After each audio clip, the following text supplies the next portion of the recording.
सभापति महोदय, यह सर्वविदित है, अनुशासन यह सेना की आत्मा होती है। यह उनके चरित्र और संकल्प को भी मजबूत करता है। यह आत्मविश्वास को बढ़ावा देने के साथ साथ एक यूनिट या इस्टेब्लिशमेंट के सैनिकों को एकजुट करने में भी मदद करता है। सभापति महोदय, इसलिए कभी किसी परिस्थिति में अनुशासनहीनता का कोई मामला सामने आता है तो उसके बारे में निर्णय जल्द से जल्द यह आवश्यक हो जाता है।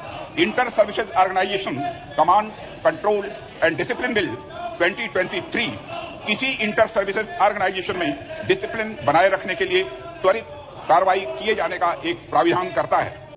जय हिंद, नमस्कार। आप सभी का एक बार फिर स्वागत है। दोस्तों, आपको मैं एक साल पीछे ले जाना चाहता हूँ। वर्ष 2023 में मानसून सेशन के दौरान रक्षा मंत्री ने एक बिल है जो लोकसभा में पेश किया था और जिसका नाम था inter services organisations command control and discipline act 2023 यानी ISO CCD एक्ट 2023। ये बिल लोकसभा में भी पास हो गया था और राज्यसभा में भी पास हो गया था और उसके बाद गैजेट नोटिफिकेशन जारी कर दिया गया। कंट्रोल एंड डिसिप्लिन बिल 2023 पर विचार किए जाने का मैं प्रस्ताव करता हूं। पुराने अनेक कानूनों को जहां हमने समाप्त किया है, वहीं पर जहां जरूरत पड़ी है, पुराने जो नियम और कानून रहे हैं उन नियम और कानूनों में हमने संशोधन भी किया है। लोकसभा में पेश किया गया inter services organisation command and control and discipline bill 2023 भी उसी कड़ी में एक यह बहुत ही इंपॉर्टेंट बिल है। तो ISO CCD एक्ट 2023 लाने की जरूरत क्यों हुई? इसके पीछे सबसे बड़ा कारण है थिएटर कमांड। पहले आर्मी, एयरफोर्स और नेवी, इन तीनों को अपने अपने ऑर्गेनाइजेशन से कमांड मिलता था, कंट्रोल होता था और तीनों संस्थाओं के अलग अलग डिसिप्लिन को मेंटेन करने के लिए आर्मी एक्ट, एयरफोर्स एक्ट और नेवी एक्ट थे।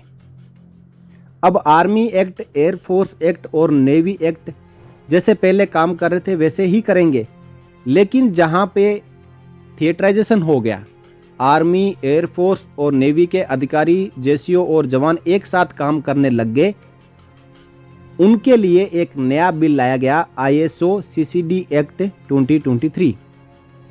यानी ऐसा कोई ऑर्गेनाइजेशन है जहां पे तीनों सेनाओं के जेसीओ, जवान और अधिकारी काम कर रहे हैं और मान लो कि उसका जो अधिकारी है वो एयरफोर्स का है या नेवी का है या आर्मी का है, लेकिन नीचे जो जेसीओ और जवान काम कर रहे हैं वो भी अलग अलग तीनों सेनाओं के हो सकते हैं।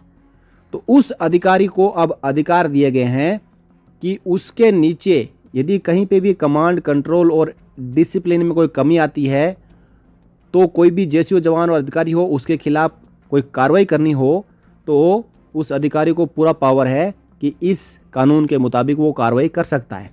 इससे पहले क्या होता था कि मान लो कोई एक एयरफोर्स की यूनिट है और उसमें आर्मी का कोई जवान अटैच है और उसने इनडिसिप्लिन काम किया है, तो एयरफोर्स का जो कमांडिंग अफसर होता था वो उस जवान को उसको RTO कर देता था।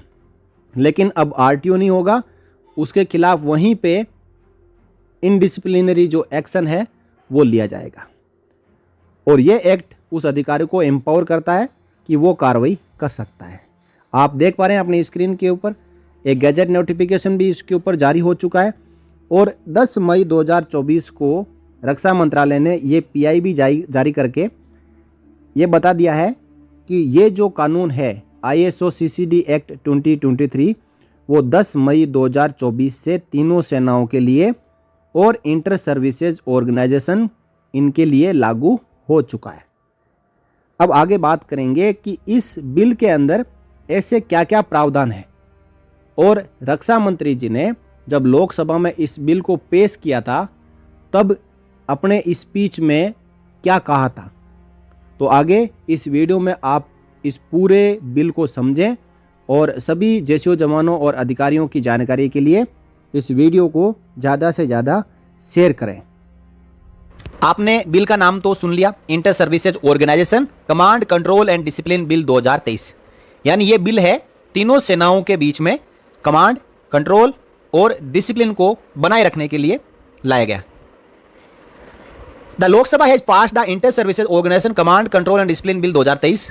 The bill seeks to empower commander in cheap and officer in command of inter services organisation with all disciplinary and administrative powers in respect of personnel serving in or attached to such organization।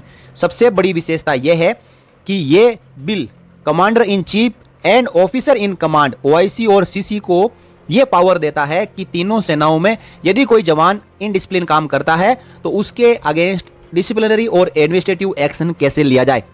इसकी एक और खासियत यहाँ पे निकल के आई है कि ये केवल किसी यूनिट के पर्सनल जवानों के ऊपर ही लागू नहीं होगा, बल्कि यदि उस यूनिट में कोई बाहर से अटैचमेंट पे आया हुआ जवान है तो उसको भी अब CC और OIC सजा दे पाएंगे।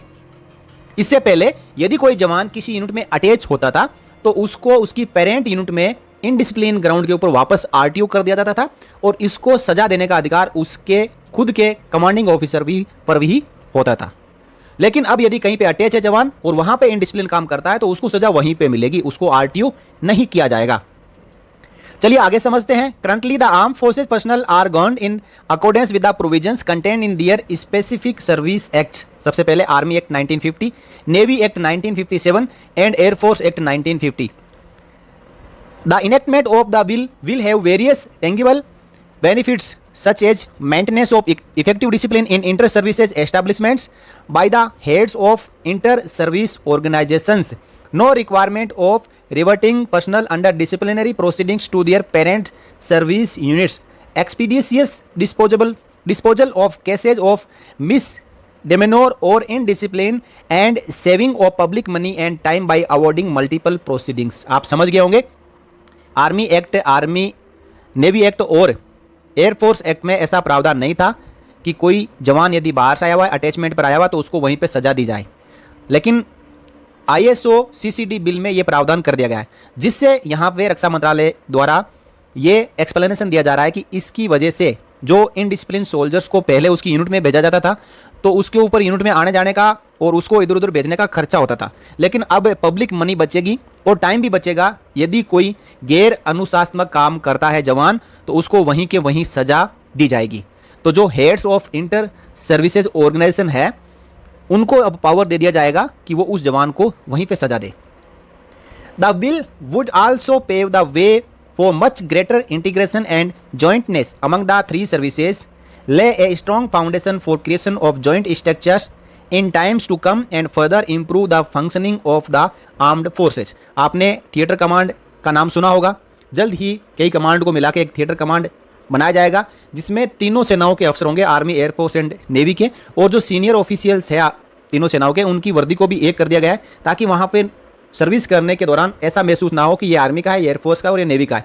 सभी का तीनों का सिविल जो ड्रेस कोड है वो सब एक समान कर दिया गया। और उसी से जुड़ा हुआ यह बिल है कि जब थिएटर कमांड लाया जाएगा तो उससे पहले इस बिल की आवश्यकता थी कि थिएटर कमांड में जो कमांडर इन चीफ होगा और जो अफसर इंचार्ज होगा वो तीनों सेनाओं के ऊपर कमांड एंड कंट्रोल करेगा। तो ऐसा यदि कोई मामला आता है कि तीनों सेनाओं में से किसी भी एक सेना का कोई जवान इनडिसिप्लिन काम करता है तो उसका पावर कमांडर इन चीफ के पास में रहेगा, head of inter services organisation के पास में रहेगा, ताकि उसकी सजा वहीं पे सुना दी जाए। चलिए अब इसके सैलिएंट फीचर क्या है। The ISO Bill 2023 shall be applicable to all personnel of regular Army, Navy and Air Force and to persons of other forces as notified by the central government who are serving in or attached to an inter-services organization। यानी जो ISO होंगे इनमें जो भी जवान काम करेंगे, चाहे कहीं से भी आके वो वहाँ पे काम कर रहे हैं, उनके ऊपर ये बिल लागू होगा। This bill empowers the commander in chief, officer in command or any other officer especially empowered in this behalf by the central government with all the disciplinary and administrative powers in respect of personnel serving in or attached to their inter-services organization for the maintenance of discipline and proper discharge of their duties irrespective of the services to which they belong। चाहे किसी भी सेना से हो, army से, air force से, navy से, चाहे बाहर से डिफेंस सिविलियन भी कोई वहाँ पे अटैच हुआ हो, तो इससे पहले जिस ऑर्गेनाइजेशन से बिलोंग करते थे तो उसी के जो टॉप आर्मी के ऑफिसर होते थे या नेवी के ऑफिसर होते थे या एयरफोर्स के अफसर होते थे तो अपने रेस्पेक्टिव जवान को ही सजा दे पाते थे। लेकिन अब ऐसा नहीं होगा। चाहे कहीं का भी जवान कहीं पे भी नौकरी कर रहा है, जहां पे नौकरी कर रहा है वहां पे जो कमांडर इन चीफ होगा, अफसर इंचार्ज होगा या फिर उनकी जगह केंद्र सरकार द्वारा किसी को नियुक्त किया जाता है तो उनके पास में उस जवान को, इनडिसिप्लिन सोल्जर को सजा देने का पूरा अधिकार होगा। नेक्स्ट है द कमांडर इन चीफ और the officer in command means general officer, flag officer, air officer who has been appointed as commander in chief of officer in command and inter services organisation. यानी जो यहाँ पे बात कही जा रही है कि ऑफिसर इन कमांड और कमांडर इन चीफ कौन है, तो ये फ्लैग अफसर होंगे, जनरल अफसर होंगे और एयर अफसर होंगे, जो कि जिनको अपॉइंट किया जाएगा केंद्र सरकार द्वारा इन थिएटर कमांड में काम करने के लिए। नेक्स्ट है to maintain command and control in absence of the commander in chief or the officer in command, the officiating incumbent or the officer on whom the command develops in absence of commander in chief or officers in charge will also be empowered to initiate all disciplinary or administrative actions over the service personnel appointed, deputed, posted or attached to an inter services organization।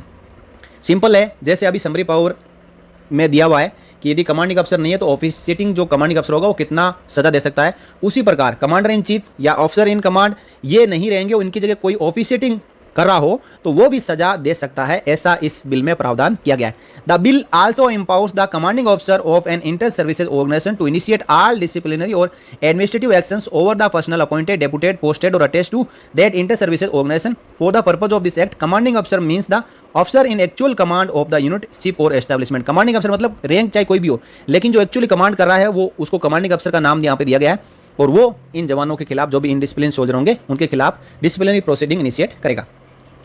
The bill empowers the central government to constitute an inter services organisation. इस bill में यह भी प्रावधान है कि central government को यह अधिकार मिल गया है कि वो इंटर सर्विसेज ऑर्गेनाइजेशन बनाएगा।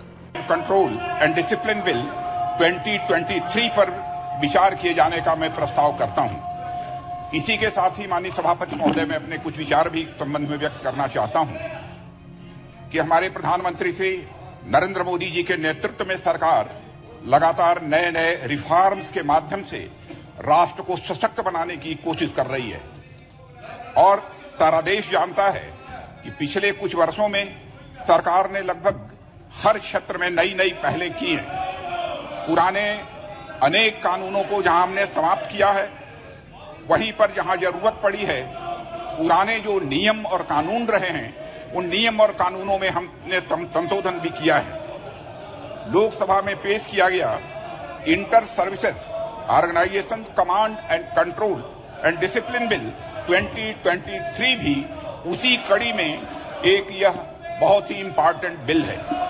सभापति महोदय, यह बिल दो महत्वपूर्ण मकसदों को एक साथ पूरा करता है। यह हमारी आर्म्ड फोर्सेस के तीनों अंगों के बीच इंटीग्रेशन तथा ज्वाइंटनेस की दिशा में बढ़ाया गया एक बहुत ही महत्वपूर्ण कदम है, जिससे वे भविष्य की चुनौतियों का एकजुट और एकीकृत तरीके से मुकाबला कर सकें। यह एक ऐसा वातावरण बनाने में निश्चित रूप से हमारी यह मदद करेगा जो हमारे इंटर सर्विसेज ऑर्गेनाइजेशन में अनुशासन को मजबूत करेगा। मैं इन दोनों महत्वपूर्ण पहलुओं पर माननीय सदस्यों का ध्यान आकर्षित करना चाहूंगा। सभापति महोदय, यह सर्वविदित है, अनुशासन यह सेना की आत्मा होती है। यह उनके चरित्र और संकल्प को भी मजबूत करता है। यह आत्मविश्वास को बढ़ावा देने के साथ साथ एक यूनिट या इस्टेब्लिशमेंट के सैनिकों को एकजुट करने में भी मदद करता है। सभापति महोदय, इसलिए कभी किसी परिस्थिति में अनुशासनहीनता का कोई मामला सामने आता है तो उसके बारे में निर्णय जल्द से जल्द यह आवश्यक हो जाता है। Inter services organisation command control and discipline bill 2023 किसी इंटर सर्विसेज ऑर्गेनाइजेशन में डिसिप्लिन बनाए रखने के लिए त्वरित कार्रवाई किए जाने का एक प्राविधान करता है। अध्यक्ष महोदय, वर्तमान में भारतीय सेना, नौसेना और हमारी वायुसेना के पर्सनल अपने रेस्पेक्टिव एक्ट अर्थात आर्मी एक्ट 1950, नेवी एक्ट 1957 तथा एयरफोर्स एक्ट 1950 और उसके तहत बनाए गए रूल्स एंड रेगुलेशंस के अनुसार गवर्न होते हैं। सभापति महोदय, जिस समय ये कानून बने थे उस समय अधिकांश सर्विस ऑर्गेनाइजेशंस में पर्सनल्स सेना के एक ही अंग से होते थे। तदनुसार इन एक्ट्स में निहित प्रोविजंस को एक स्पेसिफिक सर्विस के यूनिक वर्किंग एनवायरनमेंट को ध्यान में रखते हुए तैयार किया गया था। परिणाम स्वरूप इन एक्ट्स के तहत कमांडर इन चीफ या ऑफिसर इन कमांड अपनी डिसिप्लिनरी और एडमिनिस्ट्रेटिव पावर्स का प्रयोग अपनी ही सर्विस के पर्सनल पर कर सकते हैं। उन्हें दूसरी सर्विसेज से संबंधित पर्सनल जो उनके संगठन में कार्य कर रहे हैं पर डिसिप्लिनरी और एडमिनिस्ट्रेटिव पावर्स का प्रयोग करने का अधिकार नहीं है। सभापति महोदय, इन प्रोविजंस के कारण एक विशेष स्थिति तब उत्पन्न होती है जब विभिन्न सर्विसेज के पर्सनल किसी इंसिडेंट में इन्वॉल्व होते हैं और उन पर डिसिप्लिनरी और एडमिनिस्ट्रेटिव एक्शन के लिए इंटर सर्विसेज ऑर्गेनाइजेशंस में कार्यरत पर्सनल को उनके पेरेंट सर्विस यूनिट्स में वापस भेजने की आवश्यकता पड़ जाती है। इसमें न केवल अधिक समय लगता है बल्कि पर्सनल की आवाजाही के कारण धन भी व्यय होता है और उनको न्याय मिलने में भी स्वाभाविक रूप से देर होती है। इसके अलावा सभापति महोदय, एक ही ऑफेंस के लिए अलग अलग जगहों की एजुकेटिंग अथॉरिटीज के अलग अलग निर्णय के कारण स्वाभाविक रूप से विसंगतियां भी पैदा होती हैं। इसलिए सभी इंटर सर्विस ऑर्गेनाइजेशंस के प्रमुखों के लिए उनके ऑर्गेनाइजेशंस में डिसिप्लिन को बनाए रखने के लिए और उनके कर्तव्यों के उचित निर्वहन के लिए एक इनेबलिंग एक्ट बनाने की आवश्यकता महसूस की गई है। तदनुसार आर्मी, नेवी और एयरफोर्स से इनपुट्स लेकर ministry of law and justice के परामर्श से inter services organisation command control and discipline bill 2023 को ड्राफ्ट करने के लिए एक कमेटी गठित की थी हम लोगों ने। संयुक्त रूप से या एकजुट होकर कार्य करने के लिए इंटीग्रेशन की यह आवश्यकता स्वाभाविक रूप से पड़ती है और ज्वाइंटनेस को प्रमोट करने के लिए जो भावना होनी चाहिए, मैं विश्वास के साथ कह सकता हूं, वह भावना इस बिल में निहित है। यह इंटर सर्विसेज ऑर्गेनाइजेशंस के प्रमुखों को बेहतर डिसिप्लिनरी और एडमिनिस्ट्रेटिव पावर्स जो मिलना चाहिए वह यह प्रदान करता है, जिससे वे अपने ऑर्गेनाइजेशंस में प्रभावी कमांड, कंट्रोल व डिसिप्लिन बना सकेंगे और हमारे सुरक्षा ढांचे को और भी अधिक मजबूत कर सकेंगे। अध्यक्ष महोदय, मैं इस सदन को आश्वस्त करना चाहता हूं, सैन्य सुधारों की दिशा में यह बिल एक महत्वपूर्ण पड़ाव है और इस बिल में कोई अतिरिक्त वित्तीय प्रभाव नहीं पड़ने वाला है। यह भी इस सदन को मैं सूचित करना चाहता हूं। For more updates, subscribe to our channel and enjoy watching the videos.